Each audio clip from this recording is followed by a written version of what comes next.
특별히 따님들이 좀 걱정이 되죠. 그죠? 네. 네. 말씀하신 포스트나 네, 네. 그래서, 네. 특히 뭐 인터넷 보니까 네. 나도 확인을 해보니까 포스트가 이게 부정적인 이야기들도 많이 있더라고요. 네, 있을 수 있습니다. 저희 네. 분들이 네. 사실은 자원봉사 네, 네. 짧은 기간 단 1년이라는 네. 무료니까 네. 거기에 맞대었을 때 그 부분들이 우리나라 정서로 봤을 때 네. 이해 안 되죠. 그죠? 덕이 되는 게 하나도 없죠. 짧은 기간 아니라 긴 기간 네.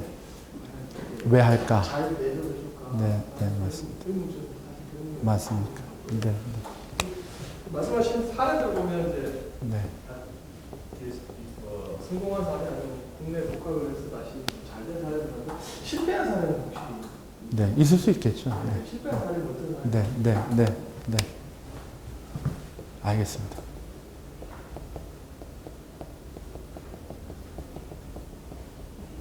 있습니다, 이거. 네, 우선, 홈스테이를 왜 하는지 굉장히 궁금하시죠? 이거 이전에 왜 그러면 미국 국무부는 교환학생 제도를 무려 25년 동안 이 프로그램을 운행했을까? 거기부터 접근을 하면 이제 이해가 쉽습니다.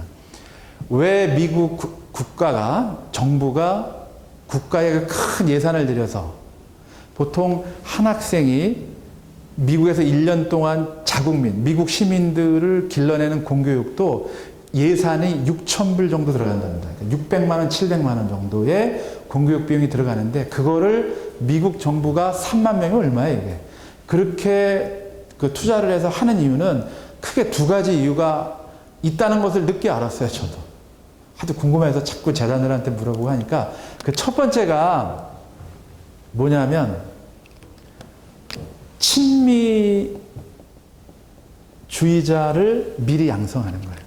그러니까 미국이 세계 최강대국이니까 너무 반미하는 나라들이 많고 또 국가적인 정서가 우리나라도 뭐 친미, 뭐 반미 이렇게 왔다 갔다 하잖아요, 그죠? 그래서 이 미국이라는 나라가 각 세계 한 80개국 정도 되는 많은 나라의 학생들을 그 인재잖아요. 나름 보면 청소년 이 정도 레벨에 들어가는 아이들이면 인재란 말이에요. 그러니까 청소년 리더들에게 미리 미국을 개방해 주는 거예요. 반기문 총장이 딱 그렇게 갔다 왔으니까 그런 식으로 미리 경험을 하면 이 친구들이 나중에 한국에 들어오든 뭐 어디 나라에 가든 최소한 미국에 대한 좋은 정서를 갖고 있다는 거예요.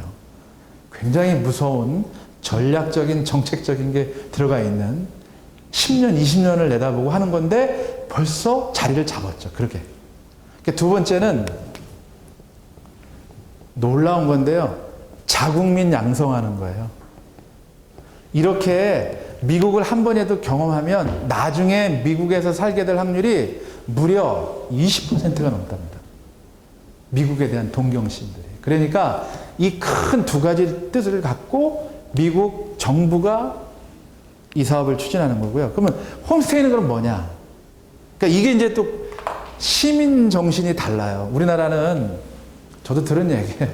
미국 안 살아봤으니까. 근데 우리나라는 중상층이다. 좀 나름 잘 산다 그러면 첫 번째 아파트 평수. 네. 집 평수. 그게 뭐 30평, 50평 이렇게 넘어가야 된다 그러고 두 번째가 자동차 뭐 타느냐. 아니 엊그저께 뉴스 보니까 사립학교, 초등학교가 뭐 별걸 다 물어본다며요. 뭐 어디 유치원 다녔냐, 뭐다 뭐 우리나라가 그래요. 그리고 이제 세 번째가 첫 번째는 뭐 자동차 못 타느냐, 그다음에 아파트 평수 몇이냐, 그다음에 세 번째가 뭘까요? 연봉이 아버지 직업.